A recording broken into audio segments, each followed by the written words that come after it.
What is your purpose in life? What is your life all about? Now, if in response to these questions, you start listing goals or milestones, you may be missing out on something big. Hello and welcome back to Savvy Psychologist. I'm Dr. Jade Wu, and every week I'll help you meet life's challenges with evidence-based research, a sympathetic ear, and zero judgment. Today on the show, we talk about values, what they are and how to use them in 4 steps to begin living a meaningful life. So I recently heard from Amy, a former client of mine, checking in just to let me know that she's doing great.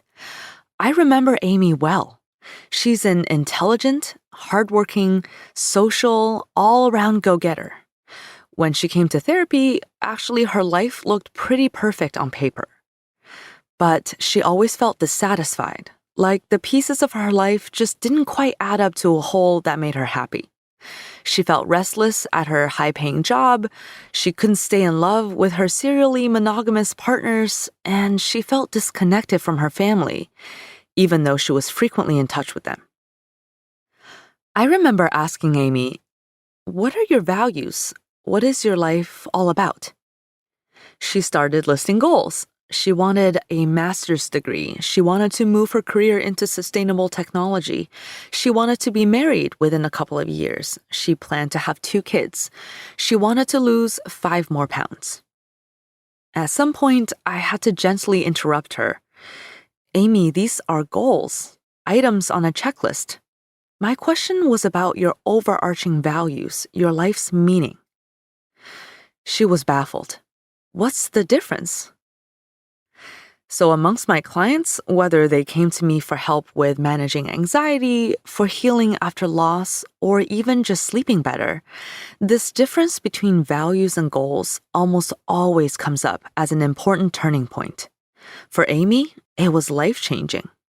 But let's get back to her question. What is the difference between goals and values? Well, imagine you're sailing a boat on the sea. The islands that you see on the horizon, the ones you are working really hard to get to, those are your life's goals and milestones. Perhaps graduating from college is an island you're aiming for, or reading all of Shakespeare's works. Perhaps starting your own business, having kids, buying a house, or any number of goals that you can have in life. Amy had many of these islands behind her, conquered. She also always had plenty on the horizon, driving her to work even harder.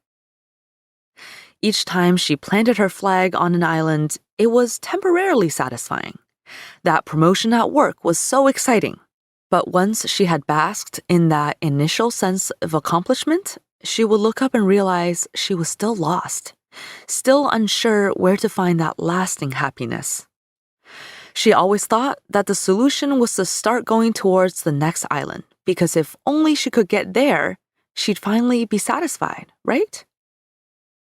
Okay, what if we zoom out and instead of blindly island hopping, we look up to find the North Star, your North Star, something you believe in to offer a greater direction for your life. Some people value social cohesion, some value knowledge or creative productivity or service to others or connection to nature or any number of things that provide a philosophy and guide the things they do. Your North Star represents your life's values. Notice that none of these examples of values can be crossed off a checklist. There's no single task you can do or a single achievement you can reach that forever crosses off, say, creativity off your list. Just like the North Star, creativity is something you aim towards, not something you conquer and leave behind. Okay, so values and goals are different, but why is it important to know your values? Having a North Star means that even if you occasionally get caught in a storm, you'll soon find yourself pointed in the right direction.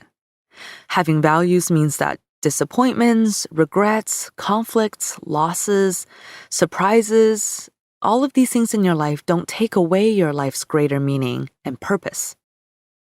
Just because you broke up with your long-term partner doesn't take away your value of cultivating emotional intimacy. It hurts for now, but you know this value will guide you towards choices that ultimately lead you to satisfying, emotionally intimate relationships. But if you were only focused on the goal of, say, getting married by 30, then this breakup would leave you with not only the loss of a partner, but of your sense of self. In other words, having value makes you resilient to change. Your values also give you keener eyes for meaningful opportunities. If you rely on your checklist of goals to guide your career, like Amy was doing, you may become so focused on a particular ladder of job titles that, say, halfway through your 30s, you find yourself the vice president of something at a company you don't like in an industry you don't believe in. But if you're guided by your values of personal growth and environmental responsibility, you may meander for a while on a zigzagging path of gigs until suddenly you find yourself fulfilled by a career with a job title that, once upon a time, you didn't even know existed. Opportunity doesn't just favor the well-prepared. It favors those who know, on a grander scale, what they're looking for. Being guided by values as opposed to goals allows you to look back on your life with a sense of fulfillment and pride. You would be able to tell a story of who you were and what you were about. Think of a compelling biography you've read. Was it a list of tasks accomplished, or a story of someone exploring something they believed in? All right, now that you're super sold on values being a great way to guide your life, how do you figure out what your values are? So I'll be honest, I think that knowing your values is easier said than done. Many of us have never even really given thought to our values, much less made a systematic effort to define them. But it's never too late. The great thing about values is that they're evergreen. They're also flexible, changing with you as you get older and wiser and more self-aware. This means you can and should revisit your values at any age. And it means no pressure. Defining your values isn't a riddle with only one right answer. There are many answers, and you get to decide what they are. So here's how to get started. Step number 1. Do a values card sort. Figuring out your values, like many other things, is much easier to start when you have some inspiration. I love the values card sort exercise.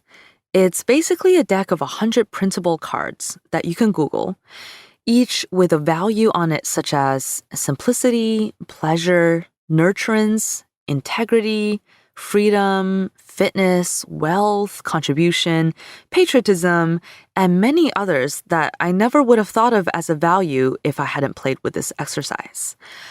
You can also add your own if a value you have does not appear on the list. The exercise is to shuffle the cards and then go through the deck. For each value, you place it under the category of either not important to me, somewhat important to me, very important to me, or most important to me, basically on a scale of 1 to 5. Remember, there are no wrong answers. Be honest and take your time. All right, step number 2. Now that you've identified preliminarily some values of yours, make sure what you've identified really are values, not goals or obligations. It's really easy to revert to making goals or to-do lists. That's what we're all taught to do to make progress in our lives. So, when you're doing the card sort, make sure that any values you've brainstormed really are values. So here are some quick checks to help you. Values are usually single words, or occasionally like a 2-word phrase. Values by nature are more abstract and vague. So if your value is a whole phrase or includes specific details, such as donate X number of dollars to charity, then it is a goal, not a value. Values cannot be reached as a milestone. If an item on your list could conceivably be marked with a mission accomplished, like run a marathon, then again, that's a goal, not a value. Last but not least, values come from within. Your upbringing and culture shape your values, of course, but ultimately, your values are your own. Look at each one in your very important and most important piles and ask yourself, where does it come from? Does it pluck a chord deep within you? Or is it more something you feel like should be a value of yours?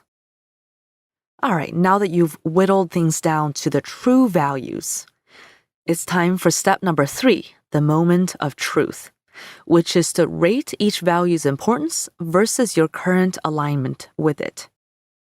So, once you have your handful of solid values identified, rate the importance of each one on a scale from 1 to 10, with 1 being the least important and 10 being the most important. It's okay for all of them to be high on the scale. After all, you've already whittled them down from a list of 100 or more. But try to be very thoughtful and honest with your ratings. Then set everything aside for a day or two and come back to your list of values with fresh eyes. Without looking at your ratings of how important they are, now you will rate yourself on how well aligned you are with each value on the same scale. For example, if you value, say, curiosity, but you know you haven't read any new books or looked into new hobbies or explored anything new for a while, rate yourself modestly. But if you've been getting your hands on everything related to space exploration because you've been really curious about it, then go ahead and rate yourself highly. So that moment of truth and the beginning of growth is when you compare the importance and alignment ratings side by side. Look for big discrepancies in both directions. Perhaps you value, say, friendship at a 10, but your alignment rating is a modest 5 because you've been too busy to keep in touch with friends. This is a value you want to work on. It's also possible that you're working harder than you should on a value. If you rated academic achievement at a 6, but you've been studying at a 10 to the detriment of other activities, then it's time to relax and decrease your effort on this value. This can be very liberating because, you get to let go of some things that are not as important as maybe you thought. And last but not least is step number 4, set some value-driven goals. Congratulations, you have now identified your most important values and taken an honest self-assessment of how well you're aligned with them. Now what? For most people, there are at least some values to which they're not so aligned. If you feel like you're doing great on every value, but you still feel generally disgruntled with life, I recommend repeating this exercise after a few days' break. You may be missing something. If you do know where you're not aligned, it's time to start adjusting your tiller. This is where goals re-enter the picture. Take just one value to start with and set 1 or 2 small, concrete goals that would point you closer to true north. For example, if you value spirituality but feel disconnected from it, perhaps make a goal of protecting 2 hours on Sunday mornings for reflection, reading, and spiritual discussion. So as you work towards your values, be patient with yourself.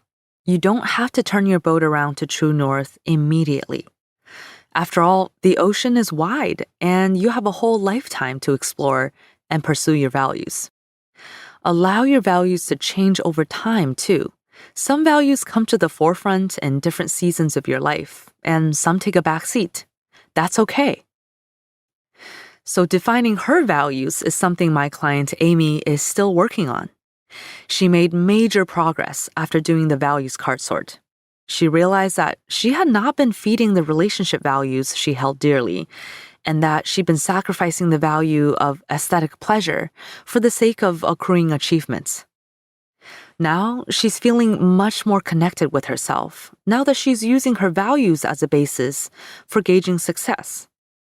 And she's finally starting to think of her life as a coherent story rather than a user's manual. Are you ready to start taking the same journey as Amy did? Let me know on Twitter and on Facebook. I'm at QDT Savvy Psych and also at Jade Wu PhD. If you'd like psychology tips delivered straight to your inbox, subscribe to the Savvy Psychologist newsletter. You can also make sure you don't miss an episode by subscribing wherever you get your podcasts. Savvy Psychologist is audio engineered by Steve Rickeberg and edited by Karen Hertzberg. As always, Savvy Psychologist is strictly for informational purposes and does not substitute for mental health care from a licensed professional. Thank you so much for joining me. I'll see you next week for a happier, healthier mind.